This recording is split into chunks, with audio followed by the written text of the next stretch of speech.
So what crazy antics are we up to today? Well, today we're going to have a crack at curing some pork, and I'm going to attempt to make my own bacon. G'day folks, Andy here from McDowell Manor.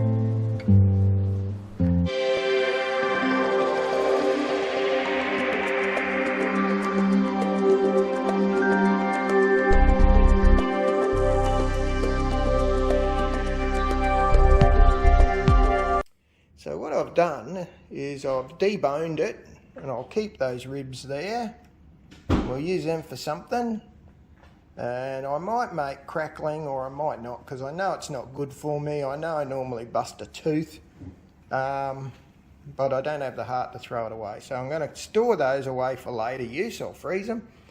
And today we're going to turn this into, hopefully, bacon. Okay, that's a book I really like. Obviously, because I've got a smoker.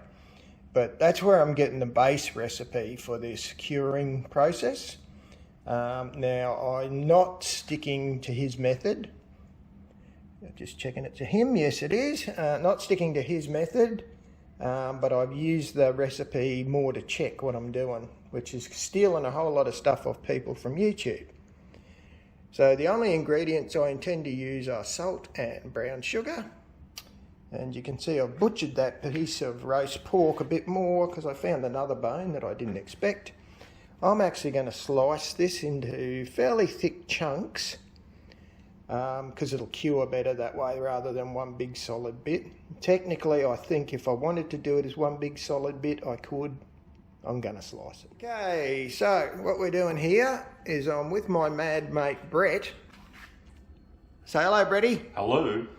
My daughter was teasing me once because we were making something else together, and she said, most Australian blokes would bugger off down the pub. Here's you two spend the whole time in the kitchen. And I think there's some truth in that. Too right. So what we're going to do is I'm going to put the ratio here is 2 parts salt, no iodine, no nothing, just salt, pure salt, and 1 part sugar. So we're going to roughly wing that. So we'll put a layer of salt and a layer of sugar down. So there's our layer of salt and brown sugar. Bretty's just going to throw this baby in. And might I say, it smells good already. We're going to put now another layer of salt and sugar on that one. So we've done the brown sugar and salt layer again. Bretty's going to put another bit in. Down there. Guess what we're going to do now? We're going to cover that in sugar and salt. All I did was brown sugar, obviously, that bit, and salt, because I've salted and brown sugared the other one already. So Bretty's going to throw the last bit in, and we're going to salt and brown sugar on top of that. And then it should be able to just sit for 5 or so days in the fridge with a lid on it. And I'm going to probably pour off the liquid that the salt and sugar pull out of it twice a day. I'll check it in the morning when I get out of bed, and I'll check it last thing when I go to bed at night. Bretty's just come up with a brainwave, and we've both decided we'll go standard the first time because we haven't done this before. But Bretty came up with a brainwave of, why don't you pour a bit of your rum in there?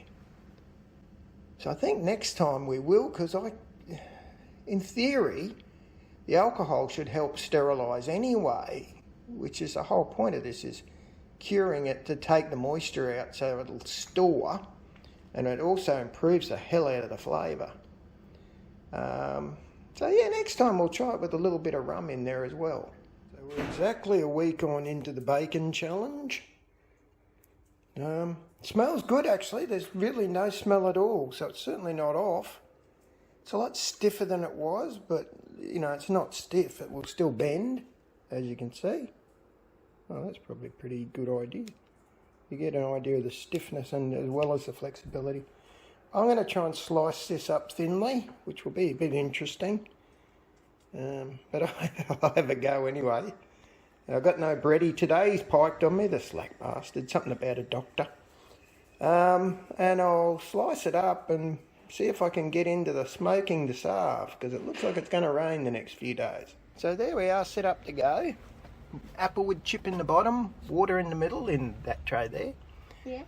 And these are the sliced up Now they're pretty thick, but that's as thin as I could manage to do it.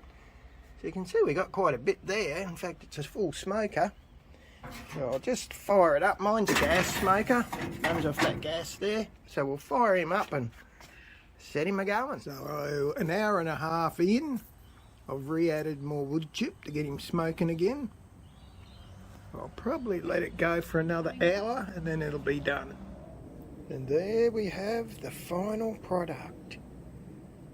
Doesn't that look bloody good? Wow! So I've tried a couple of bits. It's a bit salty for me. I've rinsed it, which helps a lot. So next time I would take the brine off. You know how I left it in the brine this time? Because I really didn't have a clue what I was doing. I was following what the book did. It's bloody good. Just a little bit salty. So we'll solve that next time. We'll take the brine off. There you go. I always wanted to do it, and now I've done it. And I'm very happy I have. It's good. It's by far better than that skinny crap you buy at the shop. Wow.